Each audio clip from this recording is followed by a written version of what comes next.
কারণ এটা complete package, মানে এটা যদি আপনারা করেন তাহলে আপনাদের আর কোনো মানে ইউটিউবে কোথাও ঘাটতে হবে না যে মন্দ সপ্তকের কী রেওয়াজ করবেন। নমস্কার, সবাইকে আমার চ্যানেলে স্বাগত জানাই। আশা করি আপনারা সবাই ভালো আছেন, সুস্থ আছেন এবং মন দিয়ে রেওয়াজ করছেন।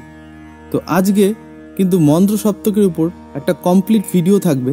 মানে আপনারা যদি ডেইলি কোনো রুটিন প্র্যাকটিস করতে চান তাহলে কিন্তু এই আজকে যে ভিডিওটা, এটা যদি আপনারা স্টেপ বাই স্টেপ ফলো করেন, ভিডিওটা টোটাল দেখে, তাহলে কিন্তু আপনাদের মন্দ সপ্তকের উপর আর কোনো কোশ্চেন থাকবে না যে মন্দ সপ্তকের কী রেওয়াজ করব বা মন্দ সপ্তকের রেওয়াজটা কী হওয়া উচিত যাতে আমাদের গলা আরও মানে স্টেবল হয়। মন্দ সপ্তক কিন্তু আমরা কেন প্র্যাকটিস করি? গলায় স্টেবিলিটি আনার জন্য এবং তারপরে গলায় জোয়ারি ভাব আনার জন্য, মানে গলার ডেপথ বাড়ানোর জন্য।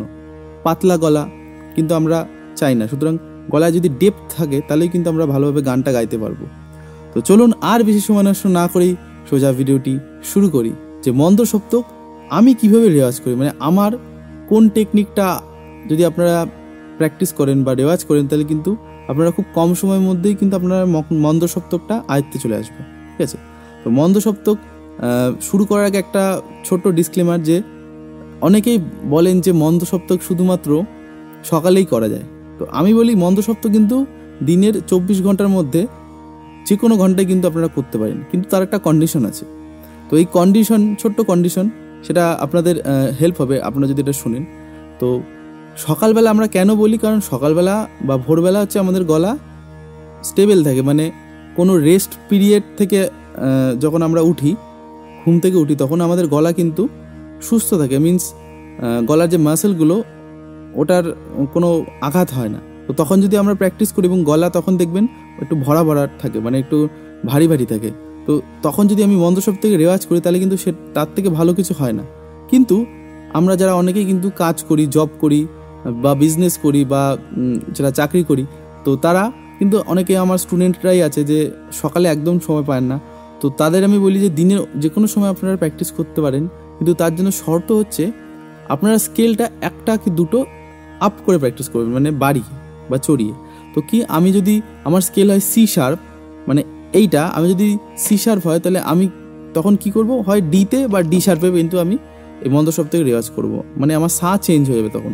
তো সা হিসাবে বাকি স্বরগুলো চেঞ্জ হবে, কিন্তু সারে গামা পা ধা নি সা সেম থাকবে। এবার যাদের চেঞ্জার হারমোনিয়াম, যারা জাস্ট ঘাট তুললেই কিন্তু চেঞ্জ হয়ে যায়, আপনারা জানেন। তো যাদের চেঞ্জার নেই আমি বলবো আপনারা প্রথমে তানপুরার সাথে চেষ্টা করুন এবং তারপরে আপনারা বিভিন্ন শেপ বাজানোর প্র্যাকটিস করুন। তো শুনে শুনে হবে, কিন্তু বেসিক্যালি মোটামুটি আপনারা যারা বিগিনার্স আছেন তাদের করার কোনো দরকার নেই, তারা আগে বেসিকটা শিখুন। তারপরে যারা অ্যাডভান্স আছেন তাদের জন্যই বলছি আমি বিষয়টা। তো আমি এখানে কিন্তু আমার স্কেল বা পিচ যেটা আমি প্র্যাকটিস করি সেটা হচ্ছে সি শার্প, কিন্তু আমি এখন সুবিধার খাতিরে বা আমার এই কন্ডিশনের জন্য আমি এখন ডি শার্পে কিন্তু আপনাদের দেখাচ্ছি। তাহলে কিন্তু আমি মন্দ সপ্তকে ভালো যেতে পারবো বা আমার মন্দ সপ্তকের তৈয়ারিটা ভালো হবে, মানে যদি আমি স্কেলটা আপ করে করছি। কিন্তু সকালে করলে সকালে একদম আপনারা যেরকম স্কেলে প্র্যাকটিস করেন সেরকম স্কেল করলেই হবে, ঠিক আছে, বা সেই স্কেলে প্র্যাকটিস করবেন। তো ডি শার্পে কিন্তু আমি এখানে দেখাচ্ছি। আপনারা আপনাদের যেটা বললাম যে আপনাদের পিচের উপরে কিন্তু আপনারা এটা এক্সপেরিমেন্ট করবেন বা প্র্যাকটিস করবেন। তো খুব সহজে আমি কম সময়ে বেসিকগুলো আমি বলে দিচ্ছি, তারপরে যেটা অ্যাডভান্স, যেটা মেন যে টপিকটা সেটাই আমি আসছি। তো প্রথমেই যে প্র্যাকটিসটা আমি করতে বলি, হাতে যদি খুব কম সময় থাকে, সেটা হবে ওমকার প্র্যাকটিস। ওমকার প্র্যাকটিস আমরা সবাই জানি, আ উ ম বা ওম অনেকেই বলেন। তো আ উ ম বললেও হবে, কিন্তু ওম যেটা আপনারা কমফোর্টেবল বা যেটা আপনারা শিখেছেন, যে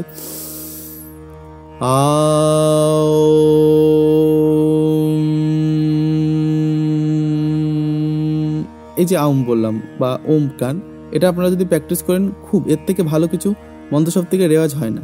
তো এটাই কিন্তু ফার্স্ট।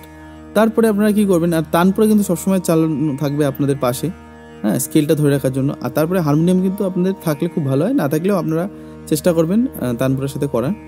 তো ওমকার প্র্যাকটিস করার পর আমরা স্ট্যান্ডিং প্র্যাকটিস করি, যেটা হোল্ডিং আপনারা বলি, যে সায়ের উপর দাঁড়ানো। এবার এই সায়ের উপর দাঁড়ানোটা প্রথমে কিন্তু আকারে প্র্যাকটিস করি, অর্থাৎ অ, আ, এ, ই, উ, ও। আমার মর্নিং রেওয়াজ ভিডিও আছে, কিন্তু আমার 3টে ভিডিও করা আছে। আপনারা আমার চ্যানেলে ঢুকে প্লেলিস্টে ঢুকেই কিন্তু মর্নিং রেওয়াজ বলে যে প্লেলিস্টটা আছে ওখানে আপনারা ক্লিক করলেই কিন্তু ওই 3টে ভিডিওস পেয়ে যাবেন। বেসিক এই সেম জিনিস কিন্তু আমি ওখানে করে দেখিয়েছি, সুতরাং এখন আমি করতে চাইছি না, কারণ ভিডিওটা অনেকটাই লম্বা হয়ে যাবে। কারণ এটা কমপ্লিট প্যাকেজ, মানে এটা যদি আপনারা করেন তাহলে আপনাদের আর কোনো মানে ইউটিউবে কোথাও ঘাটতে হবে না যে মন্দ সপ্তকের কী রেওয়াজ করবেন। সুতরাং আপনারা ওই ভিডিওগুলো আশা করি দেখেছেন, আর যারা দেখেননি আমি নিচে ডেসক্রিপশনেও লিঙ্ক দিয়ে দেবো, অথবা আপনারা আমার চ্যানেলটা ঢুকে মানে এই চ্যানেলটাই ঢুকে প্লেলিস্টে গেলেও মর্নিং রেওয়াজের ভিডিও পেয়ে যাবেন। তো সেখানে আমি বলেছি যে ওমকার বা এই যে ভাওয়েলস বা আকার বললাম অ আ এ ই উ ও এর রেওয়াজ। তারপরে কি যে সায়ের উপর দাঁড়ানো, সা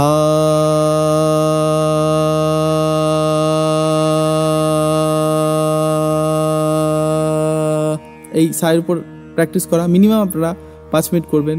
আমি যখন সময় পাই 5 মিনিটের জায়গায় 10 মিনিটও হয়ে যায়, কি 15 মিনিটও হয়ে যায়। তো এখানে কিন্তু আমি কিন্তু একদম সম্পূর্ণরূপে আমার এক্সপেরিমেন্ট বা আমার এক্সপিরিয়েন্সটা শেয়ার করছি যে আমি কী কী করে কীভাবে প্র্যাকটিস করি।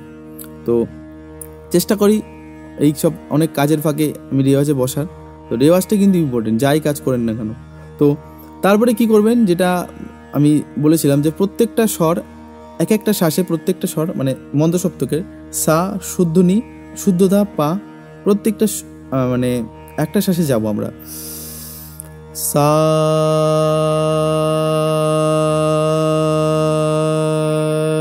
এরপরে কি করবো আমি শর্টে দেখাচ্ছি। নে,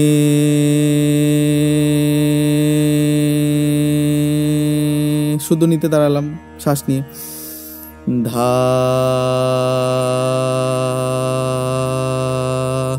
শুদ্ধ ধায়, তারপরে পা, পা, এভাবে কিন্তু প্রত্যেকটা স্বর মন্দ সপ্তকের আমি কিন্তু দাঁড়ালাম যে সা, শুদ্ধ নি, শুদ্ধ ধা, পা, এবং ব্যাক করব পা, ধা, নি, সা, এভাবে একটা শ্বাসে। তারপরে কি করব, দুটো করে আমি কম্বিনেশন করব, সা নি, নি ধা, ধা পা, শুদ্ধ স্বরের উপর। এখন তো সা নি, তারপরে শুদ্ধ নি, শুদ্ধ ধা, নি ধা, তারপরে শুদ্ধ ধা, পা, ধা, পা, এইভাবে। তারপরে পা, ধা, ধা, নি, নি, সা, সেম ভাবে কিন্তু আমরা ব্যাক করছি। তারপরে কি করবো, 3টে করে কম্বিনেশন, অর্থাৎ সা নি ধা। এখন আমি শুধুমাত্র পা অবধি দেখাচ্ছি, কারণ আপনাদের সবারই গলা নিচের পা অবধি যায়, কিন্তু আমি যে ডিজাইনগুলো বলছি এগুলো আপনারা নিচের গা অবধি কিন্তু যেতে পারেন, মানে সা নি ধা পা মা গা, গা গা অবধি কিন্তু যেতে পারেন। আমি জাস্ট বিগিনার, যারা আপনারা সবাই কিন্তু আমার ভিডিওস দেখেন, সুতরাং সেমভাবে কিন্তু আপনারা যারা অ্যাডভান্স স্টুডেন্ট তারা তো বুঝেই যাবেন, আর যারা বিগিনার্স তারা পা অবধি করবেন, আর যারা অ্যাডভান্স যেটা বললাম যে এগিয়ে নিয়ে যেতে পারেন, মানে মন্দ শক্তি কারো নিচে। তো তাহলে সা নি ধা, নি ধা পা, ঠিক আছে। তারপরে লাস্ট যেটা, যে 4টে করে সা নি ধা পা, আর ব্যাক করছি পা, ধা, নি, সা, এভাবে কিন্তু আমরা বেসিক শুরু করলাম। এরপরে আমি যেটা করি সেটা হচ্ছে ক্রোম্যাটিকের প্র্যাকটিস। তো এইটাই কিন্তু মেন, যেটা আপনারা অনেকে হয়তো জানেন না, অনেকে হয়তো জানেন যে ক্রোম্যাটিক মানে সায়ের পরে আমরা জানি যে শুদ্ধ নি, তারপরে ধা, তারপরে পা হয়, কিন্তু অ্যাকচুয়ালি শুদ্ধ নিয়ের পরে কিন্তু আরেকটা নোট আছে কোমল নি, কোমল নিয়ের পরে শুদ্ধ ধা, তারপরে কিন্তু আরেকটা নোট আছে, সেটা হচ্ছে কোমল ধা, তারপরে পা, তারপরে পায়ের পরে শুদ্ধ মানে পায়ের পরে করিমা আছে, তারপরে শুদ্ধ মা, তারপরে গা, এইভাবে কিন্তু আমি যাচ্ছি মানে মন্দ সপ্তকের দিকে। তো এইবার কি করব, ক্রোম্যাটিকের উপরে কিন্তু একটা করে স্বর আমি এক একটা শ্বাসে, এখন আমি পা অবধি দেখাচ্ছি, আপনারা চাইলে বারবার বলছি যে গা অবধিও যেতে পারেন বা রে অবধি যেতে পারেন, কিন্তু আপনাদের উপর ডিপেন্ড করছে সব, যে আপনারা কোন লেভেল থেকে শিখছেন বা রেওয়াজ করছেন। তো তাহলে ক্রোম্যাটিক্যালি আমি একটা করে স্বর এক একটা শ্বাসে দেখাই পা অবধি। সা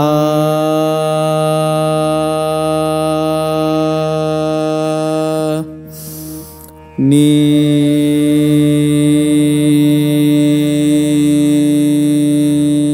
এবার কোমলি নি,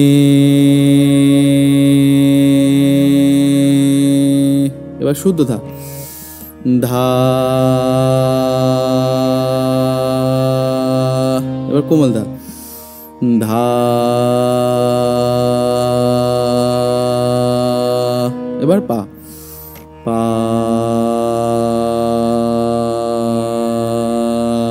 এইভাবে কিন্তু আপনারা মন্দ সপ্তকের রেওয়াজটা করবেন। মানে ক্রোম্যাটিক্যালি কিন্তু আমি নিচের পা অবধি গেলাম, ঠিক আছে? তো ক্রোম্যাটিক্যালি পা অবধি যাওয়ার পর এবার আমরা দুটো করে কম্বিনেশন নেব। মানে সা শুদ্ধ নি, যেমন আমরা শুদ্ধ স্বরে নিয়েছিলাম না, সা নি নি ধা ধা পা। এবার কি করব, ক্রোম্যাটিকের মতো করে যাবো। তাহলে সা শুদ্ধ নি কোমল নি শুদ্ধ ধা কোমল ধা পা। আর তারপরে আরো নিচে যেতে পারি চাইলে। তো এখন পা অবধি যেহেতু দেখাচ্ছে, তো সা নি নি নি নি ধা ধা ধা ধা পা, এই অবধি গেলাম। তারপরে আমি ব্যাক করবো, মানে পা ধা দা কোমল শুদ্ধ দা কোমল নি শুদ্ধ নি, যেভাবে গেলাম আমি কিন্তু সেভাবে ব্যাক করছি। ভিডিওটা বড় হয়ে যাবে বলে আমি কিন্তু দেখাচ্ছি না, জাস্ট আপনারা বুঝে যাবেন। এরপরে কি হবে, 3টে করে স্বর নেবো, অর্থাৎ সা নি নি, এবার শুদ্ধ নি কোমল নি শুদ্ধ দা নি নি ধা, তারপরে কোমল নি শুদ্ধ দা কোমল দা নি ধা ধা, তারপরে শুদ্ধ দা কোমল দা পা ধা ধা পা, এইভাবে সা নি নি নি নি ধা নি ধা ধা ধা ধা পা পা ধা ধা ধা ধা নি ধা নি নি নি নি সা, এভাবে কিন্তু 3টে করে স্বর করলাম। এবং লাস্ট 4টে করে স্বর, অর্থাৎ সা শুদ্ধ নি কোমল নি শুদ্ধ দা, এই সিকোয়েন্সে, অর্থাৎ সা নি নি ধা, এবার শুদ্ধ নি দেখ নি নি ধা ধা, তারপরে কোমল নি দেখ নি ধা ধা পা, এইভাবে কিন্তু আপনারা প্র্যাকটিস করবেন। আর এটা ব্যাকটা কি হবে, পা ধা ধা নি ধা ধা নি নি ধা নি নি সা, এভাবে কিন্তু প্র্যাকটিস করবেন 4টে করে ক্রোম্যাটিক। তো আপনারা অনেকেই ক্রোম্যাটিক জানেন, অনেকেই জানেন না। যারা জানেন খুব ভালো, যারা জানেন না আরও ভালো। আপনারা আমার ভিডিও দেখে দেখে লিখে আপনারা কিন্তু প্র্যাকটিস করবেন। এবং অবশ্যই কিন্তু আমাকে কমেন্ট করে জানাবেন যে আপনার কেমন লেগেছে বা রেওয়াজ করে কতটা উন্নতি করছেন আপনারা। অবশ্যই কিন্তু আমাকে কমেন্ট করবেন, আমি সবার কমেন্টে কিন্তু রিপ্লাই দিই। তো এরপর যেটা করবেন যে ডিস্টেন্স, ক্রোম্যাটিকের উপরে ডিস্টেন্স প্র্যাকটিস। তো ডিস্টেন্স প্র্যাকটিসটা ঠিক এইভাবে করবেন, সা নি, তারপরে সা কোমল নি, সা নি, সা শুদ্ধ ধা, সা কোমল ধা, সা পা, এভাবে। তারপরে পা থেকে ব্যাক করবো, অর্থাৎ পা ধা পা ধা পানি পানি পা সা, এভাবে কিন্তু আপনারা প্র্যাকটিস করবেন, ঠিক আছে?